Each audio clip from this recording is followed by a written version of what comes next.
What is it, we ask, what is it that you want that you currently don't have and can't see yourself getting, that you're using as your excuse to argue for your limitations and justify standing in the absence of what you want? Because there can't be anything that you want that you haven't yet let into your life experience that isn't coming, and that you couldn't let come so much more easily than you know. What is it that you want that you don't have, that is bothering you so much that you keep defending not having it by pointing out your own limitations or somebody else's? Because when you cut that out, when you stop pushing against what you don't have, everything you want will flow right in. Others don't really like seeing that when it happens to you, because they often don't believe that it can happen to them. And maybe that's what's going on with you. Maybe when you see others thriving, you don't feel so good about it because their thriving points out areas where you want to thrive and you're not. But when you understand that you and everyone else deserve what you want, and that this life will help you to figure it out, and it's a big enough place. We're not just talking about the universe. It is big enough. We're talking about life experience on planet Earth is big enough for everybody to get what they want without stepping on anybody else's toes. You don't know that. We love you so much because you've got shortage consciousness. You think there's only one pie that you're dividing up, and you're worried if that person gets a bigger share of the pie than you think they deserve, then they'll be depriving somebody else. But that's because you don't understand the pie is expansive. The pie is not finite. It's infinite. It gets bigger every time you know what you don't want and you ask for more. It gets bigger and bigger and bigger and bigger and bigger, and it can satisfy all of you. There is no shortage consciousness with source. But if it exists within you, then you might be using that as your excuse to not let something in. It costs too much. I don't deserve it. My mother would have never had one of those. Those people don't have it. You can't get poor enough to help poor people get rich or even find well-being. You can't get confused enough to bring clarity to somebody who's confused. You can't get sick enough to help somebody get well, because you being well isn't why they're sick, and you being prosperous isn't why they're not. Everyone has access to the resources. You've been asking for them, and we think it's time that you cash in your vibrational chips, because you're more than you know, but not because you were more because you were born, but because you are more since being in this physical body. You just become more and more and more. Everything you live causes you, even when something that you're observing really bothers you and you're pushing really hard against it, in knowing what you don't want, what you do want is known. It's equally known.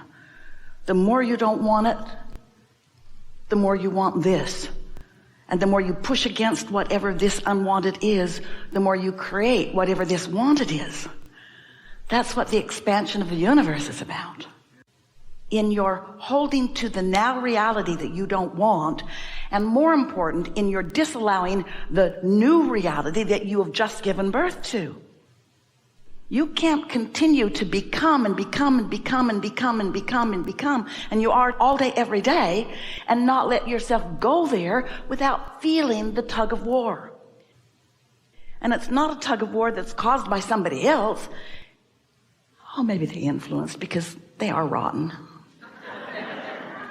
But as you observed them and you concluded their wrongness and you push against them, what you're really doing is pushing against you. It's hard to hear for quite a while after Jerry and Esther began playing with us. One or the other of them would argue with us. Abraham, I think you need more information about that one.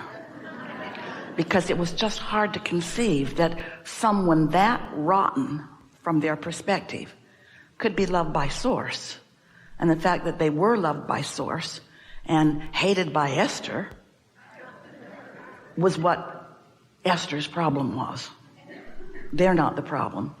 Esther's misunderstanding of her relationship with who she really is was the problem. We're just encouraging you not to calibrate to where the power isn't. Calibrate to where it is. We'll be very brief here. It's like what conditional love is. If you can change this condition so that when I look at it, I'll feel better, then I'll feel better. But it trains you into looking for love in all the wrong places, looking for alignment in all the wrong places. So that's what that's about. Of course, it's wonderful. When you take your bag of marbles that is all lighted up with love and appreciation, people are going to fall all over you doing nice things for you. And we're not encouraging you to say, no, go away from me. We just want you to be in the vibration that attracts it, not need to see it in order to have it. That's the difference. Unconditional love is loving because that's your natural state and because you want it and because you've learned to calibrate to it, and then everything that comes in response to that. Often, humans, doing just what you came to do, you become more and more and more and more and more, but you don't let yourself fully manifest the more that you have become because you are busy noticing where you currently stand. What is, it's lovely. You can see it and hear it and smell it and taste it and touch it and talk about it and define it and pigeonhole it and catalog it and make monuments about it and write books about it and talk to everybody you know about it all day, every day. You sort of kind of do that. And as you do that, you hold yourself in the vibrational frequency of what is rather than in the vibrational frequency of what you have expanded to be. And so that's what we talk about all day, every day here, is how to humanly blend with the non-physical part of who you are, to allow yourself, to let yourself be who you really are. Because someone's rude and you want them to be nicer, you've created that experience. But if you keep noticing how rude they are, you don't let yourself live what you ask for, even with that rude one. That rude one cannot be less rude to you while you perceive them as rude. They might be nice to other people, but they will not be nice to you. It cannot be. You are vibrationally matching all day, every day, what you are offering vibrationally. And that's, we know. You can see and you can hear and you can smell and you can taste and you can touch because you are interpreting vibration in that way and you don't even know you're doing it. But when you are mad at someone, when you feel insecure, when you feel taken advantage of, when you feel like you are a victim, the law of attraction matches you up with stuff like that, which just makes you say, see, I told you. I knew that was how it was. Because what you believe is a practiced thought. A practiced thought is a practiced point of attraction. Point of attraction, point of attraction, point of attraction. That's what we want you to hear about. What is your point of attraction? What's my point of attraction? Well, a clue is, how do you feel? Ornery. Not doing so good right this minute. It'll be all right, though, because dominantly you're love. You're pure positive energy. That's who you dominantly are. But who are you letting yourself be in this moment and in this moment and in this moment?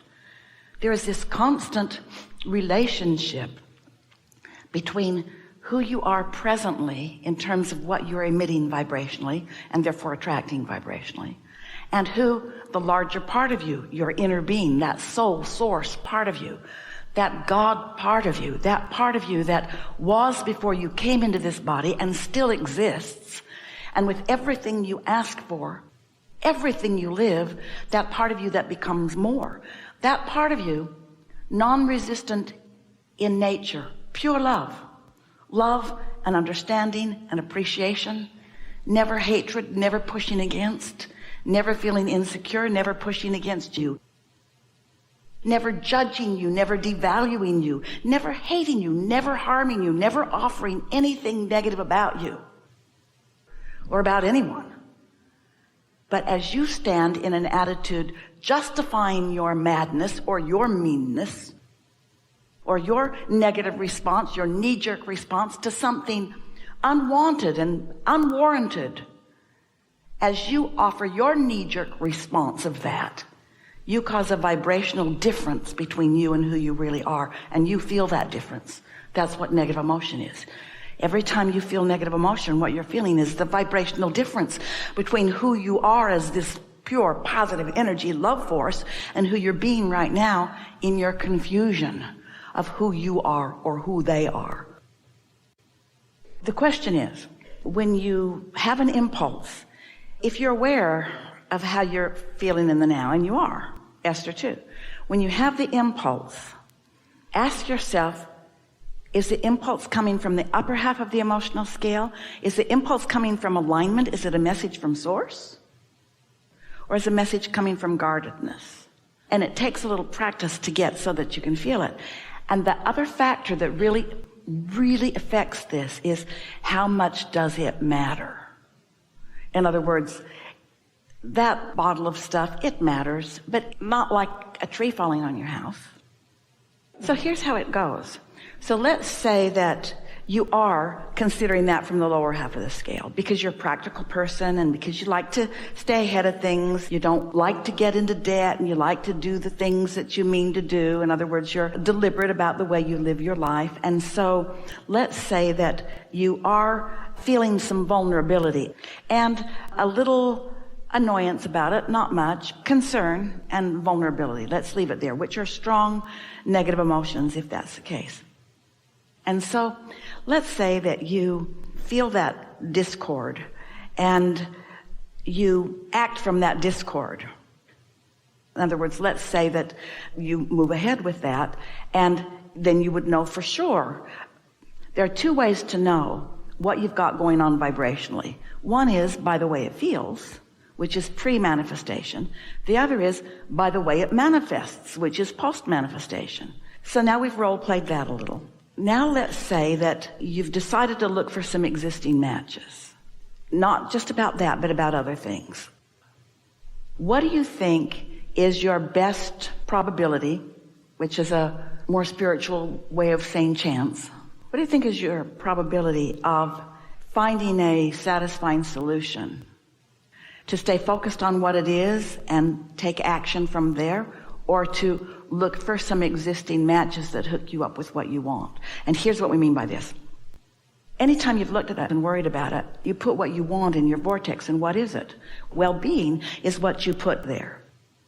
And so anytime you're focused in a way that contradicts this that you want, you're going to feel discord. And so what you want to do is make your bag of marbles. This is really practical way to approach this.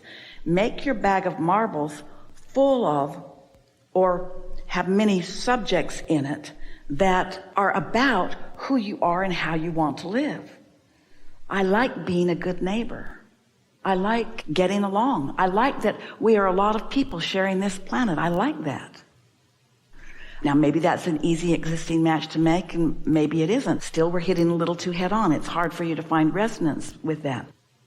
But pretty day, it's off the subject, and it seems stupidly simple. But when you do that, your bag of marbles changes just a little bit. I like how when it really matters, I usually figure it out. You know that's true about yourself. I like how things do work out for me. I like how things work out for most people. Different vibration. Existing matches. Easy matches. Easy things for you to focus on that your inner being is also focused upon. Thoughts that you can think that blend you with your inner being. On or off that subject. Go as far from it or as close to it as you want to. That's so powerful. It's going to be such a good day. We have enjoyed this interaction more than words can convey.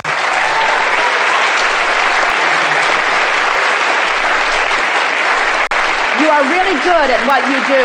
You are really good at what you do. Just have more fun in the doing of it. Don't make big changes in what's going on in your life experience. Just decide to tweak it just a little bit into more fun. And watch the leverage of the energy that creates worlds flow to your fingertips, you see. It's really your time, friends. You know what to do. So be playful.